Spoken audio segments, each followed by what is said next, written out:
자, 오늘은 야곱의 이야기인데요. 야곱의 인생의 마지막 언저리 부분에 있는 이야기인데 굉장히 중요하게 마음에 확 와닿아가지고 이 본문 말씀 일주일 동안 좀 묵상하면서 우리 성도들하고 함께 나눠야겠다라고 생각하며 준비했습니다.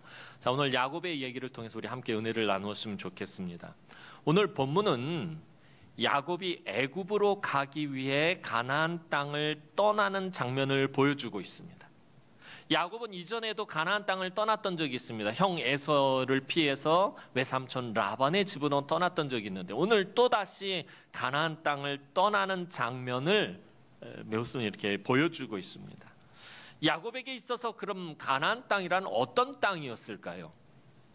창세기에서 이 가나안 땅, 창세기뿐만 아니라 이 성경에서, 구약 성경에서 이 성정과 더불어 정말 중요한 게 이 가나안 땅이 약속의 땅이란 말이에요. 특히 창세기에는 그 약속의 땅을 하나님께서 계속 약속해 주십니다. 너와 네 자손에게 주겠다. 네 자손이 이곳을 차지하겠다. 그런데 이 야곱에게, 오늘 본문에 등장하는 이 야곱에게 있어서 이 가나안 땅이란 도대체 어떤 땅이었겠느냐라는 거예요. 아, 또 목사님 쓸데없는 고민을 하셨구나라는 생각을 할지 모르겠지만 일주일 내내 고민을 해봤습니다. 야곱에게 있어서 도대체 이 약속의 땅이란 무엇이냐라는 거예요. 이 말은 다시 말하면요, 오늘 저와 여러분들에게 있어서 예수 믿는 것이란 도대체 뭐냐라는 것과 똑같은 질문인 거예요. 도대체 예수님을 믿는다라는 게 뭐냐라는 거예요. 야곱에게 있어서 이 가나안 땅이라는 게 도대체 어떤 땅이고 어떤 의미가 있고 도대체 야곱에게 있어서는 이게 어떤 가치가 있으며 어떤 느낌이었느냐라는 거예요. 여러분, 야곱에게 있어서 가나안 땅은요, 애증이 아주 깊게 서린 땅이었습니다. 아주 좋은 기억이 있는 땅이 결코 아니었다라는 게 사실은. 야곱의 평생의 인생을 두고 봤을 때 이 약속의 땅은요, 야곱에게 있어서는 그냥 불행 그 자체였던 곳입니다. 이곳이 정말 하나님이 약속하신 약속의 땅인가 축복의 땅인가 의문이 들 정도로 야곱에게 있어서는 이 약속의 땅이요, 그리 좋은 그런 느낌을 받은 땅이 아니다라는 거예요. 어린 시절에는 아버지와 어머니가 그 에서와 야곱을 놓고 편애하며 갈등을 벌이는 것을 목격했고요. 그 갈등 속에서 자기는 어머니의 편에 섰고 형인 에서는 아버지의 편에 서 있었습니다. 에서와의 형제간의 문제는 이 형제간의 우애보다는 장자권을 뺏고 빼앗기지 않으려고 하는 그런 대립의 관계에 있었고요. 갈등이 증폭되어서 결국에 생명의 위협을 받아 외삼촌 라반의 집으로 야반 도주해야 했습니다. 가나안 땅을 야곱은 너무나도 쉽게 젊은 시절에 떠나야 했습니다. 또 야곱은 외삼촌 라반의 집에서 20여 년 동안 착취를 당하다가 가나안 땅으로 여러 우여곡절 끝에 돌아오게 되었습니다. 할아버지 아브라함과 아버지 이삭에게 하나님이 허락하신 약속의 땅인 가나안 땅은 야곱이 돌아왔어도 여전히 호의적이지 않았다라는 거예요. 세겜성에서는 딸 디나가 강간을 당했고요. 그로 인해서 레위와 시므온이 혈기를 부리면서 세겜성을 복수의 칼로 진멸해서 또다시 가족들을 이끌고 야반 도주해야 했습니다. 세겜성에서 아주 그냥 불이 나게 도망을 쳐야 했습니다. 야곱은 가나안 땅에서 가장 사랑했던 아내 라헬을 베들레헴 길가에 묻어야 했고요. 장남 르우벤이 자기의 첩과 간통하는 것을 알고는 가슴이 무너져 내렸어요. 자기의 장남인 르우벤이 자기의 아내, 또 다른 아내와 간통을 하는 일이 발생했단 말입니다. 얼마나 가슴이 아프고 미어 터지는 일입니까? 무엇보다도 가장 사랑하는 아들 요셉이 들짐승에게 해를 당해서 죽었다라는 소식을 듣고 요셉을 가슴에 묻고 슬픔과 아픔 속에서 살아야 했습니다. 부모님들 그러잖아요. 자식이 먼저 죽으면 그 가슴에 묻는다고 하잖아요. 야곱도 마찬가지였을 것이에요. 너무나도 사랑했던 아들, 자식을 편애하는 것이 얼마나 위험한 일인지 야곱은 누구보다도 잘 알았어요. 왜냐하면 그런 가정에서 자라났기 때문에. 그럼에도 불구하고 편애할 수밖에 없을 만큼 너무나도 사랑스러웠던 아들 요셉을 가슴에 묻고서는 슬픔과 아픔 속에서 살아야 했던 땅이 가나안 땅이었습니다. 야곱은 약속의 땅으로 돌아와서도 정말 파란만장한 삶을 살았고 많은 우여곡절을 겪어야 했습니다. 사실 엄밀히 말하면 야곱은 가나안 땅에서의 삶이 조금도 행복하지 않았습니다. 그냥 불행의 연속이었다라는 거예요. 물론 하나님께 약속을 받긴 했지만 그 과정에서 환도뼈가 부러져서 평생을 남은 생을 다리를 절면서 쩔뚝거리면서 살아야 했어요. 불구의 몸으로, 장애의 몸으로 또 그렇게 살아야 했어요. 가나안 땅에서의 삶이 야곱이 행복했겠습니까? 조금 전에 읊어드린 부분들만 살펴봐도 가나안 땅에서의 야곱의 삶은요, 조금도 행복하지 않았습니다. 그런데 야곱은 그토록 애증이 서린 이 가나안 땅을 떠나기를 지금 주저하고 있는 모습을 보게 됩니다. 오늘 본문 1절 말씀 한번 보도록 하겠습니다. 오늘 본문 1절 말씀 다시 한번 봅니다. 시작. 이스라엘이 모든 소유를 이끌고 떠나 브엘세바에 이르러 그의 아버지 이삭의 하나님께 희생 제사를 드리니. 자, 지금 야곱이 애굽으로 가는 가장 중요한 이유가 뭐예요? 지금 애굽으로 가는 중요한 이유는 흉년 때문에 먹을 것이 없어서 가는 게 아니에요. 지금 야곱이 애굽으로 가는 가장 중요한 이유는 20년이 넘게 죽은 줄 알고 가슴에 묻고 살았던 그 요셉을 만나러 가기 위한 거예요. 얼마나 사랑했던 아들입니까? 정말 눈에 넣어도 아프지 않을 만큼 사랑스럽고 하나님 앞에서 그 12아들 중에서 유일하게 하나님으로부터 꿈과 비전을 받았고요. 그러니까 하나님으로부터도 인정받은 아들이었고요. 너무나 귀한 아들이었고, 그래서 차기 족장 자리까지 주려고 채색 옷까지 지어 입히고 금이야 옥이야 정말 귀하게 귀했던 그 아들이 죽은 줄로만 알았었는데 그 아들이 살아있다라는 걸 20년 만에 알게 됐어요. 얼마나 보고 싶었겠어요. 얼마나 만나고 싶었겠어요. 얼마나 그 손 붙잡고 싶고 그 얼굴 만져보고 싶었겠어요. 그 요셉을 만나러 가기 위해서 지금 불이 나게 이 야곱이 달려가고 있습니다. 요셉을 가슴에 묻고 살았던 세월을 생각하면 그 사랑하는 아들 요셉을 보고 싶은 갈망이, 그 요셉을 다시 만나야 한다라는 그 갈망이 다른 모든 것을 다 뛰어넘었을 텐데 야곱은 요셉을 향해 가던 걸음을 브엘세바에서 갑자기 멈추어 버립니다. 평소에 야곱 같았으면 앞뒤 안 가리고 지금 요셉 보러 만나러 무조건 달려갔을 거예요. 그런데 그 발걸음을 브엘세바에서 잠깐 멈췄다라는 거예요. 브엘세바가 어디입니까? 브엘세바는 가나안 땅과 애굽 땅의 경계선에 있는 곳입니다. 그러니까 이 브엘세바를 넘어가면 애굽 땅이 되고 안으로 들어오면 가나안 땅이 되는 곳입니다.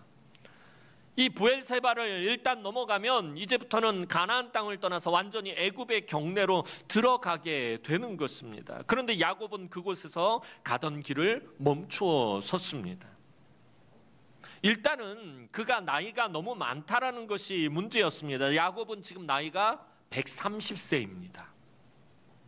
그는 노쇠하고 약해질 대로 약해져 있고 몸은 지금 불구가 되어 있습니다. 그래서 이제 약속의 땅을 떠난다면, 이제 가나안 땅을 떠난다면, 130세가 되어서 가나안 땅을 떠난다면 다시 돌아오지 못할 수도 있다라는 생각이 들었을 것이에요. 그죠? 130세면은 지금 거의 인생을 마감하고 이제 장례를 준비해야 될 나이예요. 이 시대로 치자면은. 그런데 지금 애굽으로 가는 길도 멀어요. 그 길이 지금처럼 뭐 이렇게 길이 편한 것도 아니고 또 고급 자동차가 있는 것도 아닙니다. 그 길을 가면은, 애굽으로 가면은 다시는 가나안 땅으로 돌아오지 못할 수도 있겠구나라는 생각이 들었던 것입니다. 야곱은 원래 가나안 땅을 떠나면 안 되는 사람입니다. 왜냐하면 그곳이 하나님께서 약속으로 주신 땅이기 때문입니다. 아브라함, 이삭, 야곱으로 3대에 걸쳐서 약속이 이어져 온 땅을 떠난다라는 것이 그의 발걸음을 쉽게 떼지 못하게 한 것이었습니다. 특별히 그의 아버지 이삭은 한 번도 그 가나안 땅을 벗어난 적이 없어요. 심지어 자기 아내를 구하러 갈 때도 하나님이 이삭을 보내지 않았고요. 흉년이 들어서 할아버지 아브라함처럼 이 가나안 땅 밖으로 나가려고 할 때 하나님이 막아버렸던 사람이 자기 아버지 이삭이었어요. 자기 아버지 이삭은 평생을 가나안 땅 안에서만 살았던 사람입니다. 그리고 그 약속의 땅을 자기가 이어받았습니다. 그리고 그곳을 떠난다라는 것이 야곱의 발걸음을 쉽게 떼지 못하게 했을 것입니다. 사실 야곱은 수많은 삶의 고난을 통해서 그의 믿음이 많이 다듬어져 있었습니다. 여러분, 원래 야곱은 여러분들이 잘 아시는 것처럼 그가 젊은 시절의 야곱의 모습을 보면 하나님의 말씀을 쫓는 사람이 아니라 자기의 필요와 자기의 욕심과 자기의 욕망과 자기의 만족을 위해서만 움직였던 사람이에요. 자기에게 이득이 되지 않으면 움직이지 않던 사람이었어요.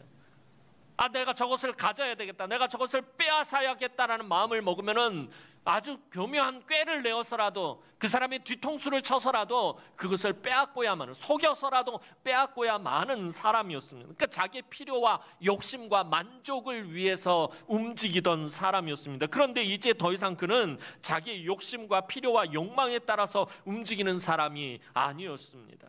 이제 자기의 욕심을 채우는 일에 따라 삶을 결정하지 않게 그 믿음이 성숙해졌다라는 것입니다. 너무나도 만나고 싶었던 아들 요셉을 만날 수 있는 일이면 모든 것을 다 제쳐두고 당장에 달려갔을 것입니다. 얼마나 요셉이 보고 싶었겠습니까? 얼마나 요셉을 만나고 싶었겠습니까? 하지만 이제는 약속의 땅을 떠나는 것을 두려워하고 하나님께 대한 불순종하는 것을 더 두려워하는 사람이 되었다라는 것입니다. 그의 나이가 130세가 되어서야 깨닫게 된 것입니다. 그래서 하나님의 뜻을 묻기 위해 그곳에서 하나님께 희생제사를 드렸던 것이죠. 요셉을 너무 만나고 싶은데, 당장 달려가서 요셉의 얼굴을 보고 싶은데, 그 옛날 같았으면, 젊은 시절 같았으면 그 욕망과 욕심과 이기심 때문에 먼저 움직였을 것인데, 브엘세바에서 이제 이게 가나안 땅을 떠나는 바로 그 마지막 경계선에서 하나님의 뜻을 구하고 있다라는 것입니다. 야곱이 굉장히 많이 변화된 것입니다. 이제 그렇게 두려움에 주저하고 있는 야곱에게 하나님이 말씀하십니다. 오늘 본문 2절 말씀 보도록 하겠습니다. 오늘 본문 2절 말씀입니다. 시작. 그 밤에 하나님이 이상 중에 이스라엘에게 나타나 이르시되 야곱아 야곱아 하시는지라. 야곱이 이르되 내가 여기 있나이다 하매. 자, 야곱이 에서를 피해 가나안 땅을 정처 없이 떠날 때 하나님은 베델에서도 똑같이 나타나셔서 야곱의 꿈에서 그를 안심시키시며 그에게 가나안 땅을 주시겠다라고 약속해 주셨어요. 네가 이 땅으로 돌아올 때까지 내가 너를 떠나지 않고 너를 지켜줄 것이고 이 땅을 너와 네 자손이 차지하게 해주겠다라고 하나님 약속해 주셨습니다. 하나님 또다시 가나안 땅을 떠나야 하는 야곱에게 나타나셨습니다. 이전에는 야곱이 도망자의 삶을 사는 삶의 길이었다면 이번에는 하나님이 결정하신 길로 가는 길이었습니다. 차이가 있어요. 이전에는 자기의 욕심대로, 자기의 욕망대로, 자기의 만족함을 위해서 살다가 도망치는 길이었어요. 그런 길에도 하나님은 나타나셔서 야곱에게 약속해 주셨어요. 내가 너와 함께 할 것이다. 근데 이제 하나님이 결정하신 길로 가는 길에 또 하나님 나타나셔서 그에게 약속을 하시는 거예요. 그래서 하나님은 야곱에게 왜 이 가나안 땅을 떠나서 애굽으로 가야 하는지, 왜 애굽으로 보내시는지에 대해서 알려주셔야 했습니다. 3절 말씀 보도록 하겠습니다. 3절 말씀입니다. 시작. 하나님이 이르시되 나는 하나님이라 내 아버지의 하나님이니 애굽으로 내려가기를 두려워하지 말라. 내가 거기서 너로 큰 민족을 이루게 하리라. 자, 이번에는 하나님의 뜻에 따라서 가나안을 떠나는 길이기 때문에 하나님의 뜻을 묻고 있어요. 지금 야곱이. 딴 때 같으면은 먼저 움직이고 나중에 하나님의 뜻을 묻던 사람이 이제는 움직이기 전에 하나님의 뜻을 먼저 구하니까 하나님께서 왜 애굽으로 보내시는지에 대해서 알려주십니다. 목적은 한 가지다라는 거예요. 거기서 너로 큰 민족을 이루게 하기 위해서다라는 거예요. 자, 하나님은 야곱에게 하나님을 내 아버지의 하나님이라고 표현하고 계십니다. 이것은 하나님이 야곱과는 상관이 없다든지 아버지 이삭을 더 중요하게 생각하신다는 그런 표현, 그런 의미가 아닙니다. 할아버지 아브라함 때부터 시작한 이 집안을 향한 하나님의 은혜와 복은 아버지 때도 이어졌고 그것은 다시 야곱에게도 이어질 것이라는 말씀입니다. 여전히 아브라함에게 하신 약속은 유효하고 그것은 야곱에게도 또 야곱의 아들들에게서도 변함없이 유효하다라는 것입니다. 하나님이 아브라함에게 약속하신 것은 크게 두 가지로 볼 수 있어요. 그러니까 야곱의 할아버지였던 아브라함, 그 아버지였던 이삭. 하나님께서 아브라함에게, 이 가족에게 약속하신 건 크게 두 가지로 볼 수 있어요. 첫째는 가나안 땅을 주시겠다라는 거예요. 이 가나안 일경을 너와 네 자손에게 주시겠다라는 약속이었고요. 아브라함에게 하셨던 두 번째 약속은 아들이 없는 아브라함에게 아들을 주셔서 아브라함의 자손이 그 땅을 반드시 차지하게 하시겠다라는 것입니다. 이 두 가지 약속이 계속 진행형이라고 하나님은 지금 야곱에게 말씀하시는 것입니다. 온 땅의 흉년이 시작한 지 이제 2년이 지났습니다. 앞으로도 5년은 더 무서운 흉년을 감당해야 합니다. 하나님은 요셉을 통해서 애굽에서 미리 흉년을 대비하게 하셨고 야곱과 그의 가족들을 애굽으로 피하게 하시는 것입니다. 그리고 그 기름지고 넉넉한 곳에서 야곱의 가족이 민족 단위로 성장하게 하실 계획을 하나님은 이미 세우셨어요. 아브라함 때 이미 하나님은 아브라함의 자손으로 큰 민족, 애굽에서 큰 민족을 이루게 하실 것을 이미 계획을 세우셨고 아브라함에게도 이미 말씀을 하셨어요. 그것을 지금 야곱에게 알려주시고 계시는 것입니다. 모든 것이 다 하나님의 계획이므로 두려워하지 말고 애굽으로 내려가라는 것입니다.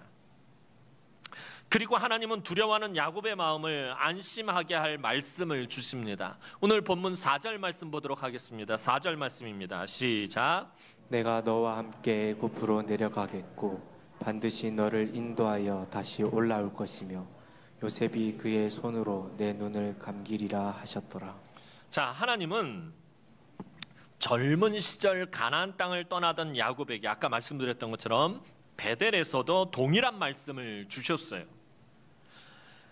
하나님이 약속하신 모든 것을 다 이루기까지, 내가 너에게 약속한 모든 것을 다 이루기까지 내가 너를 떠나지 아니하겠다라고 하나님은 야곱에게 수십 년 전에 베델에서 말씀하셨어요. 이번에도 하나님은 야곱과 끝까지 함께 하실 것을 말씀하십니다. 하나님은 야곱이 평안하게 애굽으로 갈 것이고 그의 자손들이 큰 민족을 이루어 다시 가나안 땅으로 돌아오게 될 것이라고 말씀해 주셨습니다. 그리고 야곱에게 있어서 어쩌면 가장 바라던 일인 요셉을 만나고 그 요셉이 야곱의 임종을 지키며 그의 눈을 감게 할 것이라는 약속을 하셨습니다. 애굽을 향해 가는 것을 두려워하는 야곱에게 하나님 아주 섬세하게 야곱을 위로해 주고 계시는 거예요. 안심시켜 주시는 거예요. 이 모든 것이 내 계획이다. 그러니까 안심하고 가라라는 거예요. 그리고 네 마음에 원하는 것들을 내가 이루어 줄 것이다 라고 야곱을 어루만지시고 위로해 주셨습니다. 사실 야곱이 지금 두려워하는 것은요, 미래에 대한 불확실함입니다. 이 가나안 땅을 떠난다라는 것, 사실 야곱은 가나안 땅을 떠나서 한 20년 넘게 살았던 기억이 있어요. 그때도 야곱은 고생하다가 이 약속의 땅으로 돌아왔거든요. 삼촌 라반에게 10번이나 그 품삯을 속임을 당했었고요. 하여튼 여러 가지 우여곡절을 겪었어요. 가나안 땅, 약속의 땅을 떠난다는 것이 어떤 의미인지 이 야곱은 잘 알고 있었어요. 그러니까 이 가나안 땅을 떠나는 그리고 그 다음에 이루어질 미래에 대한, 내일에 대한 불확실한 그 상황들이 야곱을 두려워하게 만드는 것입니다. 아까도 말씀드렸던 것처럼 이제 나이가 130세입니다. 가나안 땅을 떠나면 다시 돌아오지도 못할지도 모릅니다. 여러 가지 그러한 미래에 대한 불확실함이 계속 야곱을 불안하게 만드는 것입니다. 내일 무슨 일이 일어날지 우리는 모르고 살아갑니다. 사실 야곱의 이 두려움은 오늘 저와 여러분들의 두려움이나 마찬가지예요. 내일 우리가 무슨 일을 당할지 어찌합니까? 요즘 뉴스를 보면 너무 흉악한 범죄들이 많이 일어나는데 그 피해자들이 바로 10분 전에 자기가 그 일을 당할 것이라고 알고 있었어요? 모르고 있었단 말이에요. 내일 당장 저와 여러분들에게 어떤 일이 일어날지 아무도 모릅니다. 우리는 그렇게 1분 뒤에 일어날 일도 모르고 살아갑니다. 그런데 그것이 여러분 나이가 들면 들수록 더욱 큰 두려움으로 와 닿습니다. 30이 넘어가고요. 40을 지나가고 50이 되면서 신체가 이상한 반응을 보이기 시작합니다. 신체 능력이 현저하게 떨어지기 시작합니다. 저도 이제 50대 중반을 향해서 가고 있는데요. 이제는 노예 목사님들하고 족구라도 이렇게 하면은 한 공 몇 번 차고 나면은 아이고 하면서 그냥 자리에 가서 앉으려고 그래요. 몸이 달라요. 확실히 달라요. 물론 우리 어른들 앞에서 제가 뭐 번데기 앞에서 주름 잡는 것도 아니고, 근데 뒤에 또 말씀을 드릴 게 있어요. 하여튼 50이 되면서 신체가 이상해지는 거예요. 이 반응이 막 순발력도 떨어지고요. 여러 가지 신체 기능이 막 현저하게 떨어지기 시작합니다. 그래서 더욱 불안해지게 되는 거예요. 요즘 들어서 가끔가다 그런 생각이 들어요. 큰 병에 걸리면 어떡하지? 라는. 왜냐하면 몸이 갑자기 이렇게 막 신체 능력들이 막 갑자기 막 현저하게 떨어지니까 그런 두려움들이 생기더라고요. 그래도 우리 막내 장가 가는 건 봐야 되는데는 농담 반 진담 반으로 그런 생각도 해보게 됩니다. 그래서 더욱 불안해지게 되는 것이 아닌가 생각해요. 우리 어른들도 마찬가지예요. 60이 지나고 70을 넘어서 80에 이른 어른들은요, 내일에 대한 두려움이 더욱 커집니다. 하루하루가 정말 쏜살같이 지나가고요. 그 하루하루가 정말 그 삶의 그런 회전하는 속도가 우리 어른들은 정말 다를 거예요. 너무 막 무시무시하게 그 시간들이 지나가고 있을 것입니다. 아마도 오늘 본문의 130세의 이 야곱의 마음을 우리 어른들은 누구보다도 더 잘 이해하실 거라고 생각이 되어져요. 오늘 본문 말씀을 보면서 아마 우리 어른들이 젊은 사람들보다는 훨씬 더 이해하기가 쉬울 것 같습니다. 예전에 교구 사역을 할 때 교회 행사로 우리 교회 오기 바로 전에 거기 행사가 참 많았던 교회인데, 교구 사역을 할 때 교회 행사로 이 바삐 일하면서 교구 장로님들과 교구 권사님들을 아주 막 닥달을 했더니 교구 장로님 중에 한 분이 그런 말씀하시더라고요. 성 목사님, 그래서 내가 예 장로님 그랬더니 이제 우리들은 유통기한이 다 됐어요. 그러니까 좀 제발 좀 괴롭히지 좀 마세요. 이제 연식이 다 돼가지고 견적도 안 나와요 목사님, 그러시는 거예요. 유통기한이 다 됐다고 말씀하시네요. 세상에 사람도 유통기한이 있는가 보더라고요. 장로님이 막 썰레썰레 흔들면서 그렇게 말씀하시는 거예요. 그래서 제가 성경의 유통기한이 다 지났지만 하나님이 사용하신 사례에 대해서 말씀을 드렸어요. 노아는 600세에 방주를 만들었고요. 아브라함은 75세에 부름을 받았고, 모세는 80세에 이스라엘의 지도자가 됐고, 갈렙은 85세에 헤브론에서 전쟁을 하려고 백성들을 이끌고 나갔습니다. 그랬더니 우리 교구 장로님이 아이고 목사님 애들 전도하러 가겠습니다. 그러고 승합차 타고 냅다 도망가 버리시더라고요. 가만히 보면 우리가 항상 어떤 문제에 부딪히면 제일 먼저 생각하는 게 뭐냐면 나이에 대해서 생각을 하게 됩니다. 이 세대의 나이가, 젊은 사람들도 마찬가지예요. 아직 난 어린데 라고 생각을 하게 돼요. 나이가 드신 분들은 이제 내 나이가 라고 생각을 하고, 젊은 사람들은 아직 내 나이가. 그러니까 항상 이 나이가 우리 삶의 문제로 다가온다라는 것입니다. 그런데요, 가만히 보면 하나님은 나이를 문제 삼지 않으십니다. 하나님은 사람이 아니시기 때문입니다. 그래서 하나님 앞에서는 유통기한이 없어요. 나이가 어렸던, 나이가 젊었던 다윗을 사용하시기도 하셨고요. 조금 전에 말씀드렸던 그렇게 나이가 많은 사람들도 사용하셨고요. 사무엘을 부르실 때도 어린 사무엘을 하나님 부르셨고요.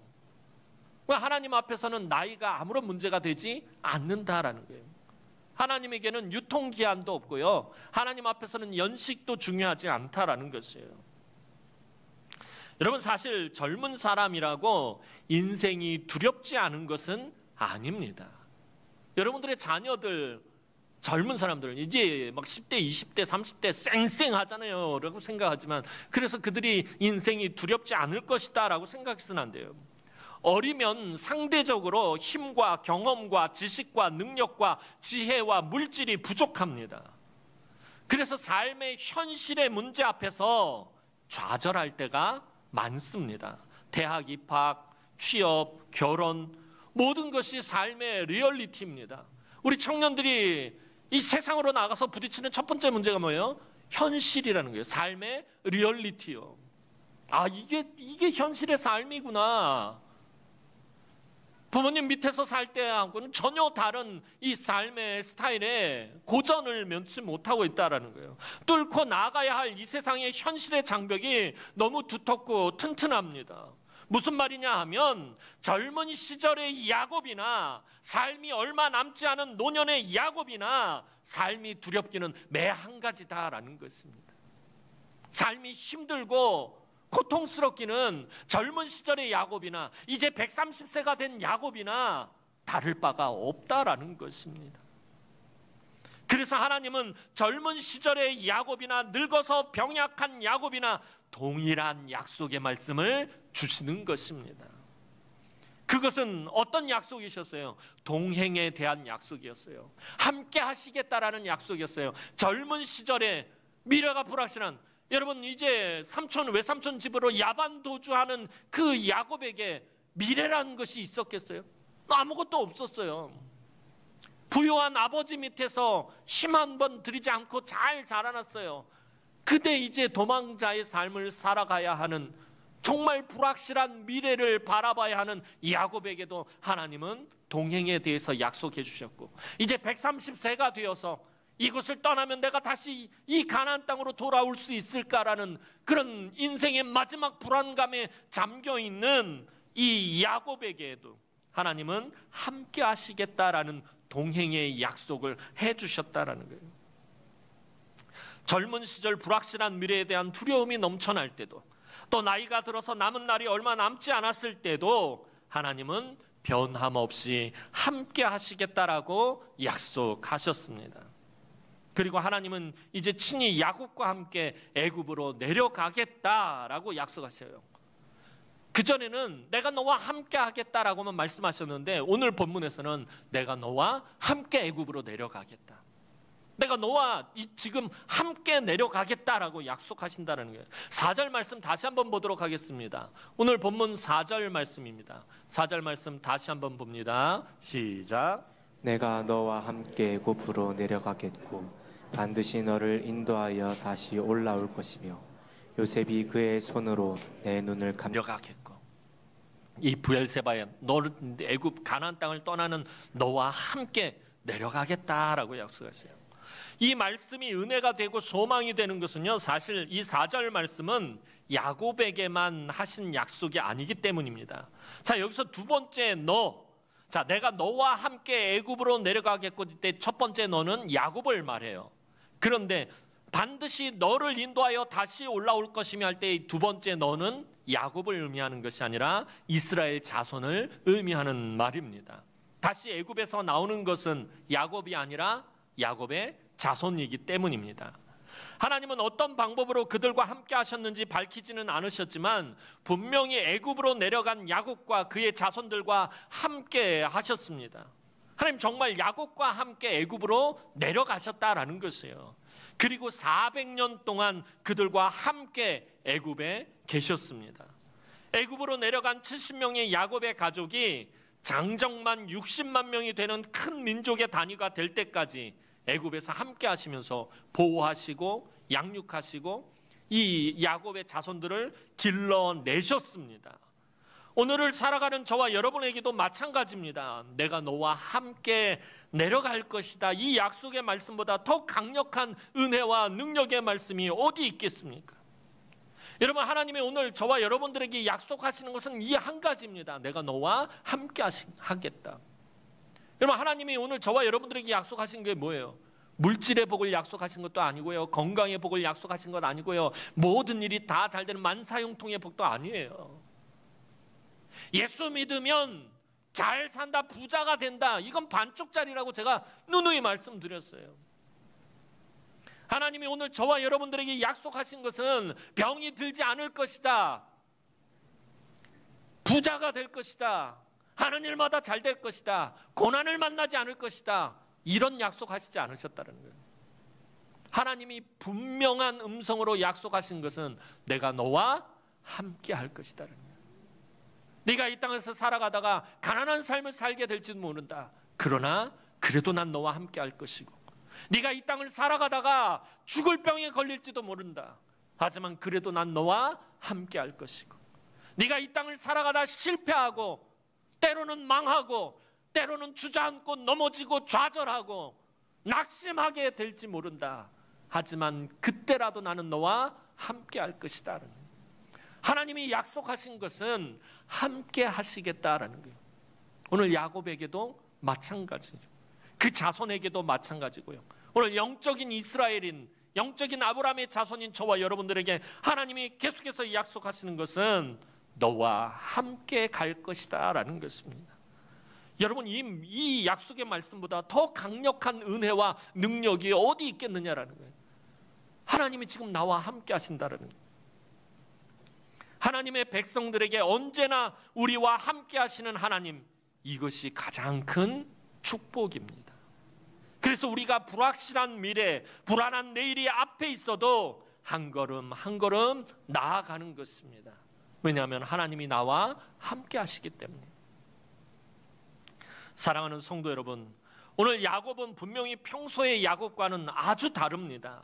다른 때 같았으면 이 야곱은 인간적인 방법과 인간적인 꾀를 내어서 먼저 움직이고 나서 문제가 생기면 하나님을 찾았을 거예요. 먼저 요셉을 먼저 만나고 요셉을 만난 다음에 기쁨을 다 누리고 난 다음에 그 다음에 생기는 문제들을 가지고 하나님을 찾았을 거예요. 그런데 오늘 본문에서는 가나안 땅을 떠나지 않고 먼저 하나님의 뜻을 구하고 하나님을 찾고 있는 야곱의 모습을 보게 됩니다.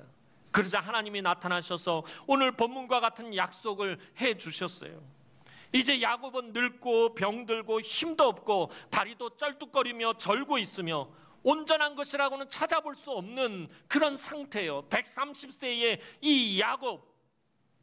그러나 정말로 하나님을 의지하는 사람이 돼 있었다라는 것이에요. 이전에 우리가 알고 있던 야곱의 모습과는 너무나도 다르다라는 거예요. 하나님은 야곱의 부러진 환도뼈를 고쳐주시지 않았어요. 남은 평생 다리를 절게 하셨고요. 그의 삶의 아픔과 슬픔과 문제가 그치지 않게 하셨어요.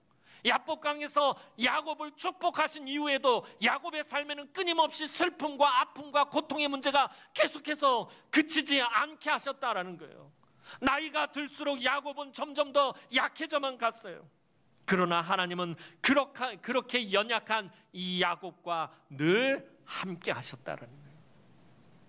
야곱의 삶의 아픔과 고통과 고난이 떠나간 것은 아니지만 하나님은 한 번도 그를 떠나시지 않고 그와 늘 함께 하셨다라는 거예요. 하나님 한 번도 야곱을 떠난 적이 없었습니다.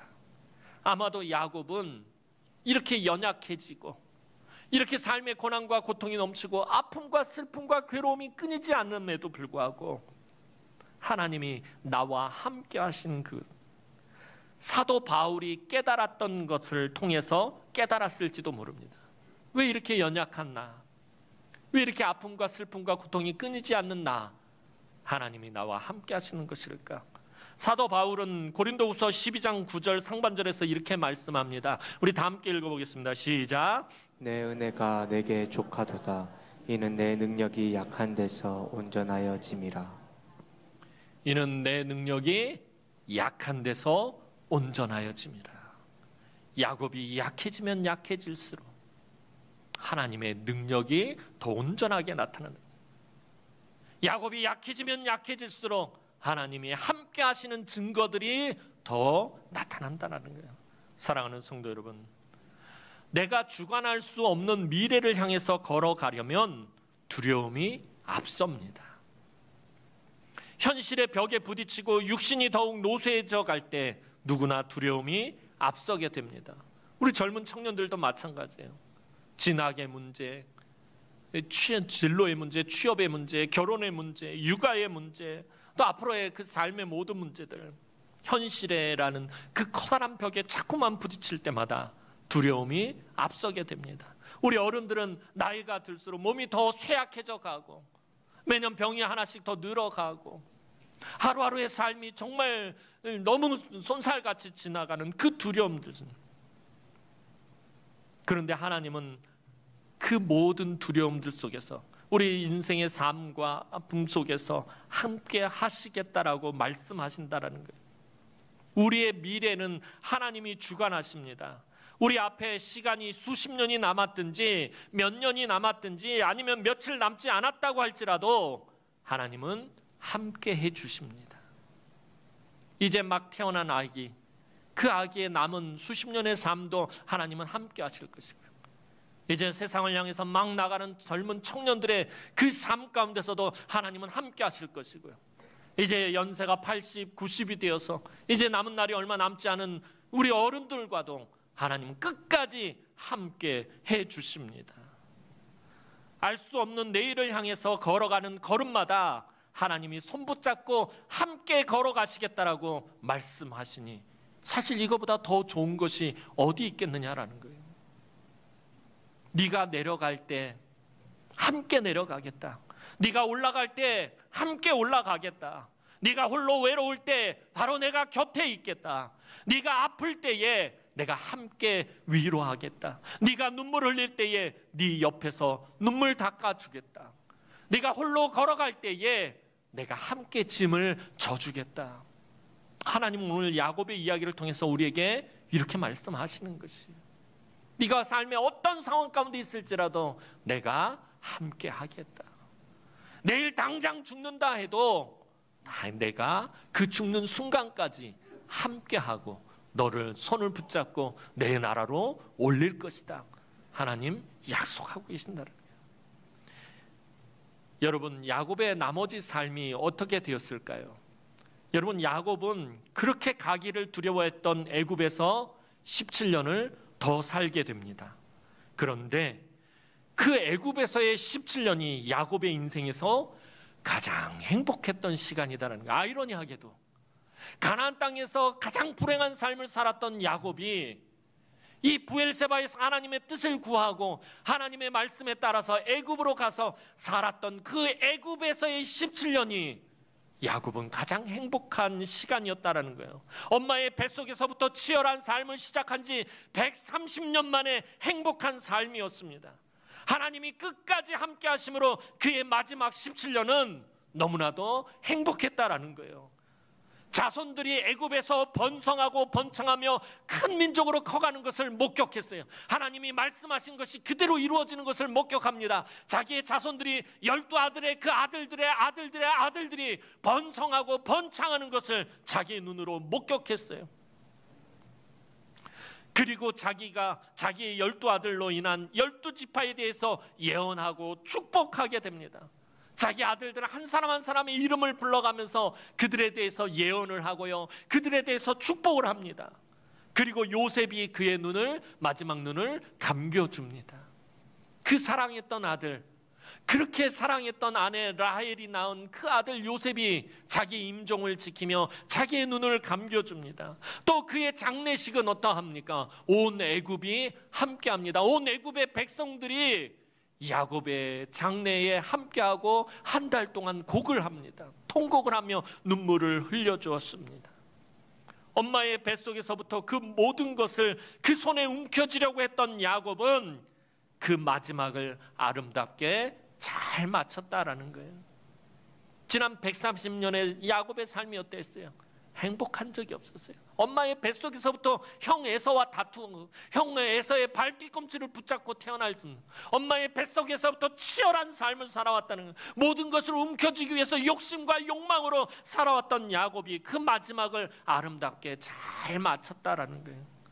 마지막이 처음보다 더 나은 인생이 되었어요. 여러분, 오늘 저와 여러분들의 인생이 그렇게 되기를 소망합니다. 여러분의 처음보다 마지막이 더 나은 인생이 되기를 소망합니다. 그의 마지막은 모든 것을 다 하나님께 맡기고 살았던 시간이었어요. 그 마지막 인생의 17년은 이전보다 더 하나님께 자기의 모든 것을, 그 불확실한 삶의 모든 것까지 다 맡기고 살았던 시간이었어요. 이 모든 것은 하나님이 그와 함께 하시는 시간, 그 약속에 대한 증거들이었어요. 야곱은 하나님이 지금까지 자기와 함께 하셨고 앞으로도 함께 하신다라는 것을 진정으로 믿게 되었습니다. 사랑하는 성도 여러분, 내일은 우리의 것이 아닙니다. 오늘도 마찬가지고요. 이 시간은 우리의 것이 아닙니다. 하나님의 것입니다. 하나님이 함께 하시기만 하면 여러분 두려워할 필요가 없다라는 거예요. 여러분들의 삶에 어려운 문제가 있어요. 여러분 혹시 큰 병에 걸리셨습니까? 삶의 고난과 고통이 야곱처럼 끊이지 않으십니까? 늘 삶의 어려운 문제들이 찾아옵니까? 여러분 늘 삶이 가난하고 곰핍합니까? 늘 피곤하고 고단하고 힘겨운 삶을 살아가고 있습니까? 여러분 두려워하실 필요가 없습니다. 하나님이 끝까지 함께 하실 것이기 때문입니다. 여러분의 인생의 마지막까지 함께 하시는 그 하나님과 함께 동행하는 우리 남흥의 모든 성도들이 되기를 주님의 이름으로 축원합니다. 기도드리겠습니다. 사랑과 은혜가 많으신 아버지 하나님, 은혜와 사랑을 진심으로 감사를 드립니다. 늘 삶의 여러 가지 문제들 앞에서 두려워하고 걱정하고 근심하고 염려하는 연약한 우리들의 모습을 보게 됩니다. 하나님, 그러나 그럼에도 불구하고 하나님 우리와 함께 하시겠다라고 약속하셨습니다. 우리 인생의 마지막까지 함께 하시는 그 하나님과 동행하는 삶을 살게 하셔서 하나님 우리의 마지막이 처음보다 더 나은 인생이 되게 하여 주옵소서. 우리의 마지막이 아름답게 잘 마치게 하여 주옵소서. 늘 하나님과 함께 동행하며 하나님 복된 걸음을 걸어가는 우리 남흥의 모든 성도들이 되도록 하나님 축복하여 주시옵소서. 감사를 드렸고 예수님의 이름으로 축복하며 기도하옵나이다. 아멘.